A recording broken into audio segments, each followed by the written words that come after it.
বৃষ্টি থেমে গেলে ছাতাটাকেও বোঝা বলে মনে হয়। কালি ফুরিয়ে গেলে কলমটাও আবর্জনার ঝুড়িতে জমা হয়। বাসি হয়ে গেলে প্রিয়জনের দেওয়া ফুলটাও পরের দিন ডাস্টবিনে জায়গা পায়। পৃথিবীর নিষ্ঠুরতম সত্য হল, আপনার উপকারের কথা মানুষ বেশি দিন মনে রাখবে না। জীবনের সবচেয়ে নিদারুণ বাস্তবতা হল, কারোর কাছে আপনি কতটা গুরুত্ব পাবেন সেটা নির্ভর করবে কার জন্য কতদিন কিছু একটা করার সামর্থ্য আছে তার ওপর।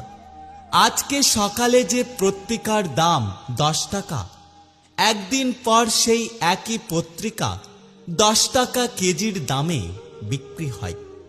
আমরা মৃত মানুষকে মোমবাতি জ্বালিয়ে স্মরণ করি, আর আমরা জন্মদিন পালন করি মোমবাতি নিভিয়ে।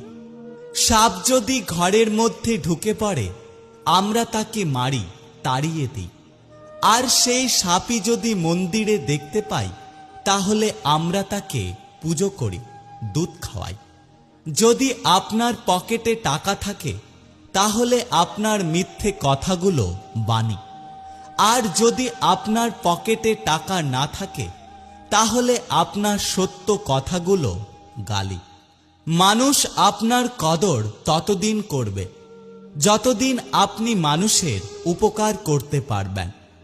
যেদিন থেকে আপনি মানুষের আর উপকার করতে পারবেন না, মানুষ আপনাকে অনায়াসেই ভুলে যাবে। 1000 টাকা খরচ করে একাডেমি লাইফে বছরের শুরুতে যে বইগুলো গুরুত্ব দিয়ে কেনা হয়, বছরের শেষে ওই বইগুলো 1 কেজি 10 টাকাতে বিক্রি করে দেন। তাই যে কোনো জিনিসের সময় ফুরিয়ে গেলে এভাবেই মূল্য কমতে থাকে, সেটা বই হোক কিংবা মানুষ।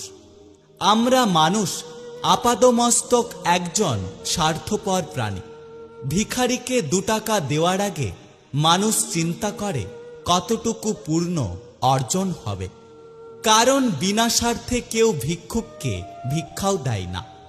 এত কিছুর পরেও চলুন একটু হেসে কথা বলি। আমাদের নিজেদের রাগগুলো একটু কমাই, নিজেদের অহংকারকে মাটি চাপা দিই। যদি সুখী হতে চান, তবে মানুষের থেকে প্রত্যাশা কমান। আপনি মানুষের থেকে যত কম প্রত্যাশা রাখবেন, আপনি জীবনে তত বেশি সুখে থাকবেন। আপনি কারোর জন্য কিছু করে থাকলে সেটা চিরতরে ভুলে যান, কারণ এটা যতদিন আপনি মনে রাখবেন, ততদিন আপনার অহংকার বাড়তে থাকবে। আবার কেউ যদি আপনার জন্য ছোট কিছু করে থাকে, তবে সেটা সারা জীবন মনে রাখার চেষ্টা করুন, কারণ এটা আপনাকে বিনয়ী ও কৃতজ্ঞতা সম্পন্ন একজন ভালো মানুষ হিসাবে গড়ে তুলবে।